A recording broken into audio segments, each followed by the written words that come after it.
It was the largest Ponzi scheme in history, but Madoff didn't build it alone. It was the largest Ponzi scheme in history, but Bernie Madoff didn't build it alone. His financial empire, a house of cards worth $65 billion, relied on a network of sophisticated investment vehicles. These were the feeder funds, the conduit that funneled billions into Madoff's fraudulent hands, raising critical questions about complicity and willful ignorance. For decades, Bernard L. Madoff stood as a titan of Wall Street. A former chairman of NASDAQ, his firm, Bernard L. Madoff Investment Securities, promised consistent, double-digit returns, even when markets faltered. This unwavering performance became the siren song, attracting high-net-worth individuals and institutions. But Madoff rarely dealt directly with smaller investors. Instead, he relied on an exclusive club, the feeder funds. These were separate investment vehicles, often structured offshore, designed to gather capital from a wider pool of clients, pension funds, charities, wealthy families, and then invest it all with Madoff. For the feeder funds,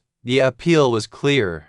Access to Madoff's seemingly magic returns. They charged their own management fees, leveraging Madoff's supposed expertise without having to manage the underlying investments themselves. It was a lucrative business model built on trust in a single, unverified source. Take Fairfield Sentry, for instance. Managed by Fairfield Greenwich Group, it was Madoff's largest fear, reportedly channeling over $7 billion into his scheme. Operating out of Greenwich, Connecticut, and offshore, it became the primary conduit for a vast global network of investors. Then there were Kinggate Global Fund and Tremont Group Holdings, among others. These funds, often based in places like the British Virgin Islands or New York, became household names in financial circles, largely due to their consistent Madoff-derived performance. They were seen as gateways to an exclusive investment opportunity. These funds didn't just offer returns, they offered an air of exclusivity. Madoff himself maintained a secretive aura, refusing direct contact with most investors. The feeder funds became the gatekeepers, reinforcing the idea that access to Madoff was a privilege, not a right. This mystique discouraged scrutiny, but beneath the surface, red flags were flying. Madoff's firm acted as its own broker-dealer,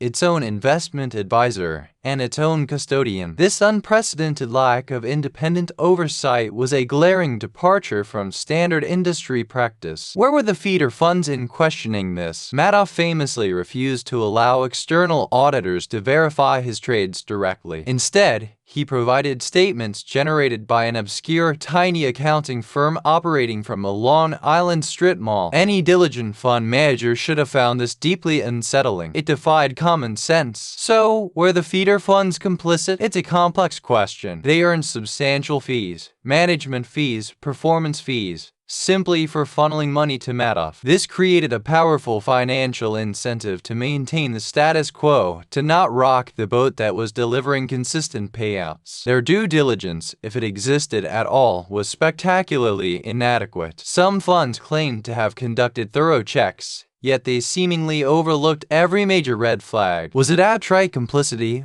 or a conscious decision to ignore warning signs for the sake of profit? On the other hand, many argue for professional negligence or willful blindness. Perhaps these sophisticated investors genuinely believed Madoff was legitimate, swayed by his reputation and the consistent returns. They might have succumbed to confirmation bias, seeing what they wanted to see. The herd mentality played a role. When major financial institutions and respected individuals were investing with Madoff, it created an illusion of legitimacy. It became easier to trust, to assume that someone else had already done the hard work of verifying his operations. Crucially, warnings were abundant. For years, financial investigator Harry Markopolos repeatedly alerted the SEC about Madoff's impossible returns and obvious fraud. He even detailed exactly how Madoff was running a Ponzi scheme. These warnings, dismissed by regulators, should have been screaming at the feeder funds. The SEC's failure is well documented.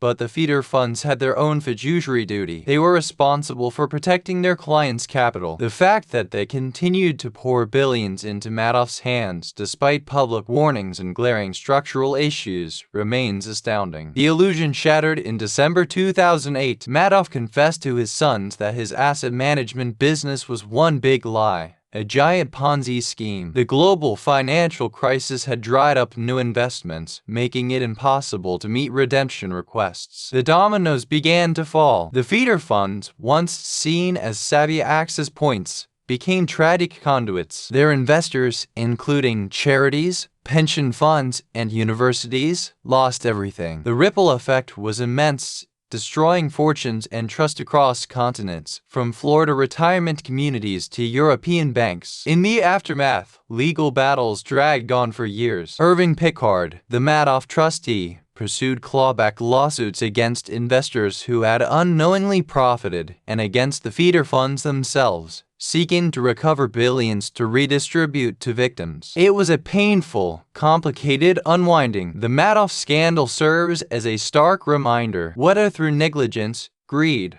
or a desperate desire for outsized returns, the feeder funds enabled the fraud. Their role highlights how even sophisticated entities can become entangled or deliberately ignore the most blatant of deceptions. The Madoff story isn't just about one comment. It's about systemic failures, the power of herd mentality, and the critical importance of independent verification in the seemingly impenetrable world of high finance. Join us next time as we uncover another financial saga that reshaped Wall Street.